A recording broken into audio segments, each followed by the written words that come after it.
नमस्कार मित्रों, हम बात करेंगे कुछ राजनीतिक विचारकों के बारे में और विशेष रूप से जो इंटरव्यू में जो सवाल पूछे जाते हैं, चाहे असिस्टेंट प्रोफेसर के अगर आप इंटरव्यू दे रहे हैं परीक्षा पास करके, तो उसमें जो सवाल पूछे जाते हैं उसमें से कुछ सवालों के बारे में हम बात करेंगे। और ये वो सवाल है जिनके पूछने की संभावना सबसे अधिक होती है, क्योंकि वैसे तो हज़ारों सवाल बनते हैं हर विषय में, हर क्षेत्र में, लेकिन जैसा मैंने पहले भी बताया कि आपको राजनीति विज्ञान के कुछ मूलभूत प्रश्न हैं, उनका उत्तर आना चाहिए। अगर वो आपको आता है तो माना जाएगा कि आपको राजनीति विज्ञान आता है। उसके बाद थोड़े उच्च स्तर के प्रश्न पूछे जाते हैं जिनका उत्तर आप दे भी सकते हैं, नहीं भी दे सकते हैं, लेकिन जो मूलभूत प्रश्न हैं उनका उत्तर देना आना चाहिए। अब उत्तर देने आने में एक तो उत्तर आता हो और उत्तर दे कैसे, ये दो अलग अलग बातें हैं। आपको उत्तर आता है लेकिन आप उसको सही ढंग से संप्रेषित नहीं कर पाते हैं तो समस्या आती है। तो आज जैसे एक सवाल के बारे में बात करें, हम लोग और भी वीडियोस बनेंगे, इस पर हम बात करेंगे कि प्लेटो पहला विचारक है जिसका अध्ययन हम लोग करते हैं। तो प्लेटो राजनीतिक चिंतन का या राजनीतिक दर्शन का पिता क्यों माना जाता है? अब इस प्रश्न का उत्तर क्या है? इस प्रश्न का उत्तर देते समय विद्यार्थी अधिकतर प्लेटो के दर्शन को बताने लगते हैं। उसने प्लेटो ने ये कहा, प्लेटो ने ये कहा, प्लेटो ने ये कहा। ये नहीं पूछा जा रहा, ये तो बाद में है।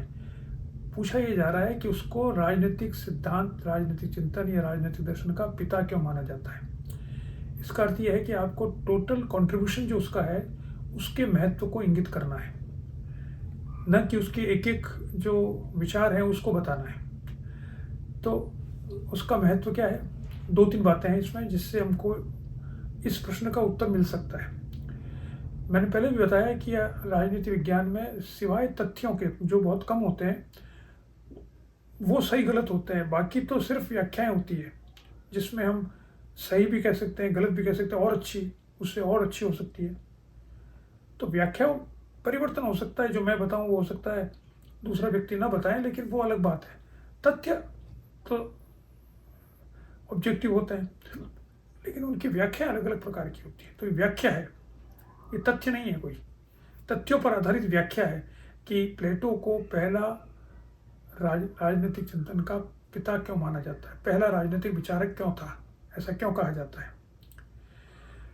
तो इसका उत्तर देते समय आप दो तीन बातें कह सकते हैं। पहली बात तो यही है कि प्लेटो से पहले जो लोग हुए थे जिन्होंने दर्शन की बात की थी, जैसे थेल्स है, हेराक्लिटस है, पाइथागोरस है, प्रोटेगोरस है, जो सोफिस्ट थे बहुत सारे, या सोफिस्ट से पहले भी जो विचारक थे, उन सब के विचारों की संकलन एक पुस्तक के रूप में हमारे सामने नहीं है।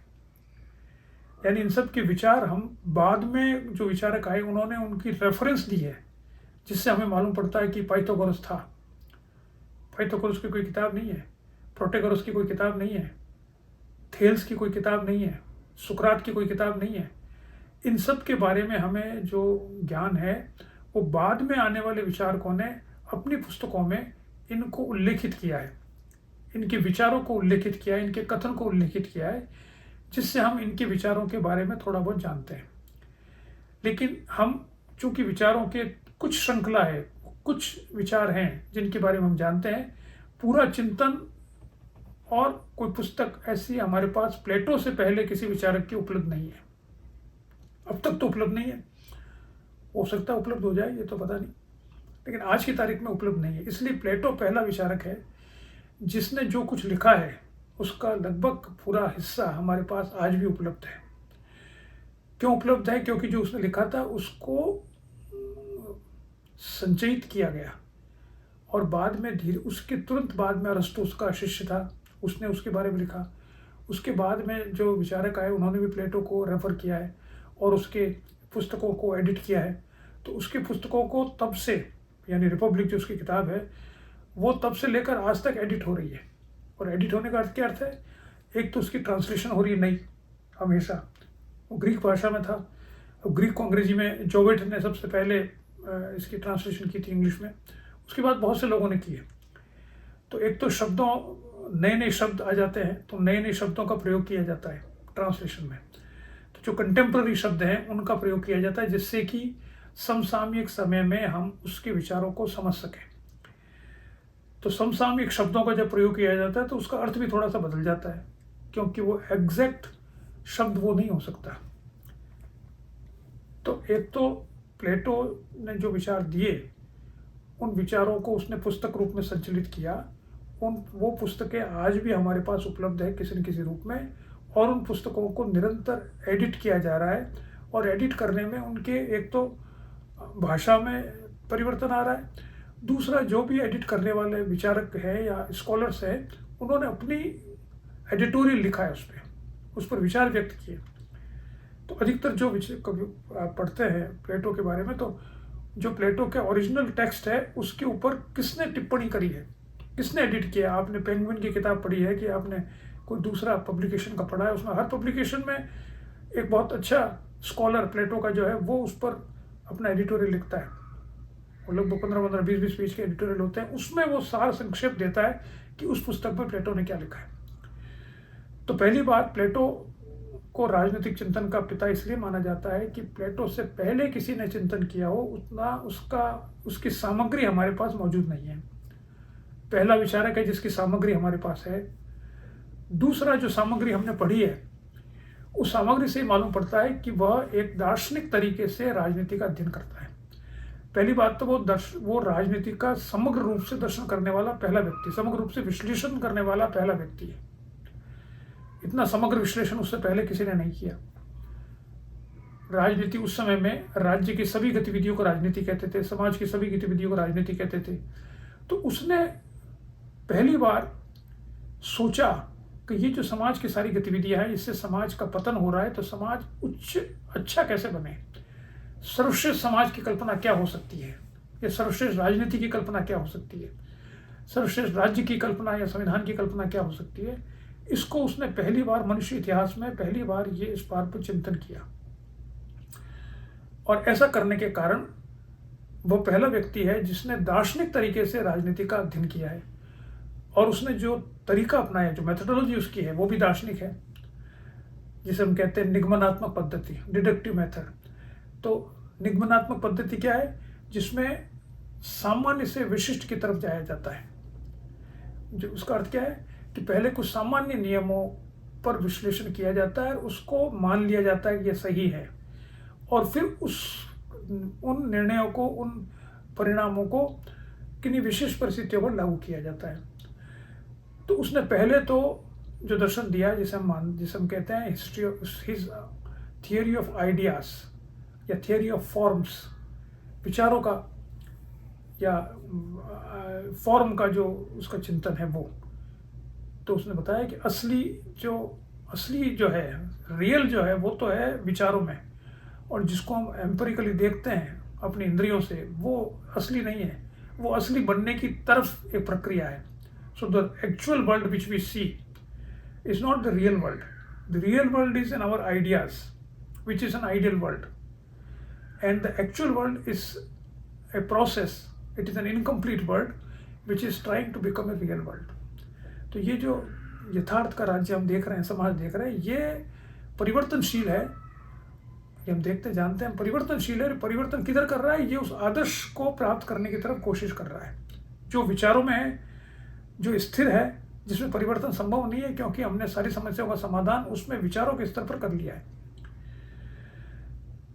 तो इसलिए उसने पहले ये सिद्धांत बनाया कि विचार जो होते हैं वो पूर्ण होते हैं, स्थिर होते हैं, आदर्श होते हैं, और फिर उनको अगर हम किसी स्थिति में लागू करते हैं तो हम कहते हैं ये इस पर्टिकुलर विषय के विचार हैं।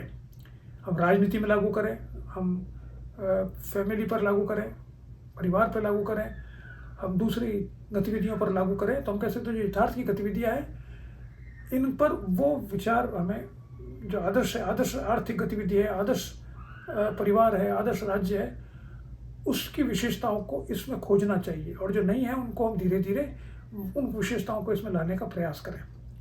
ये संभव नहीं है कि हमें कभी ऐसा हो पाएगा। ये प्लेटो भी मानता है कि जिसे हम कहते हैं कभी सपनों का संसार धरती पर उतरेगा, ऐसा संभव नहीं है, क्योंकि तब वो सपनों का संसार नहीं रहेगा। लेकिन हमें प्रयास उसी तरफ करने। आदर्श कभी भी रियलाइज नहीं हो सकता, लेकिन आदर्श के लिए प्रयास करना हमारा कर्तव्य है, हमारी नियति है, तो उस तरफ प्रयास करते रहें। तो इसलिए वह पहला व्यक्ति है जिसके विचार पुस्तकों में जो थे वो हमारे पास आज भी उपलब्ध है। मनुष्य इतिहास का पहला व्यक्ति है। वह पश्चिम का, नॉर्थ भारत का, पश्चिम का बात कर रहे हैं हम लोग। वह दूसरा, वो विचार जो उसने दिए वो दार्शनिक तरीके के विचार हैं। दार्शनिक तरीके से उसने जो राजनीतिक प्रगटना है उसका विश्लेषण किया है, जिसका जो एक उदाहरण है वो ये है कि उसने निगमनात्मक पद्धति का उपयोग किया है, और उसने पहली बार ये बताया है कि राजनीति के बारे में एक आदर्श राज्य की स्थिति कैसे हो सकती है। एक दार्शनिक ही ये बात कर सकता है कि एक आदर्श क्या है। जो वैज्ञानिक है वो बात नहीं करता है कभी भी। वैज्ञानिक तो जो वास्तविक है, यथार्थ में दिख रहा है, उसका विश्लेषण करता है, वो आदर्श की खोज नहीं करता। वो तो जो हो रहा है उसी की व्याख्या करता है। लेकिन दार्शनिक वो है जो कि आदर्श की खोज करता है और आदर्श को प्रस्तुत करता है, और फिर चाहता है कि जो यथार्थ है वो उस आदर्श में परिणित हो। तो इसलिए मानव इतिहास में, पश्चिम के इतिहास में प्लेटो पहला विचारक था जिसने अपने विचारों के माध्यम से एक आदर्श राजनीतिक व्यवस्था की कल्पना की। उसने दार्शनिक पद्धति का उपयोग किया और उसके विचार संकलित हुए, इतने महत्वपूर्ण थे कि आने वाले समय में उसी को ध्यान में रखकर विचार विकसित हुए। और एक ब्रिटिश फिलोसोफर है व्हाइट हेड, उसने तो ये तक कहा है कि जो पूरा वेस्ट पश्चिम का दर्शन है वो सिर्फ प्लेटो के दर्शन का फुटनोट्स है और कुछ भी नहीं है। यानी उसमें ही संशोधन करके, उसमें उसकी व्याख्या करके दर्शन आगे बढ़ा है और कुछ है ही नहीं पश्चिम के पूरे दर्शन में। इतना बड़ा दार्शनिक था। तो ये उत्तर है। अगर हमारे सामने ये प्रश्न आए, जो कि इंटरव्यू में कई बार पूछा जाता है कि प्लेटो को पहला राजनीतिक दार्शनिक क्यों माना जाता है या राजनीतिक दर्शन का पिता क्यों माना जाता है। ठीक है, नमस्कार।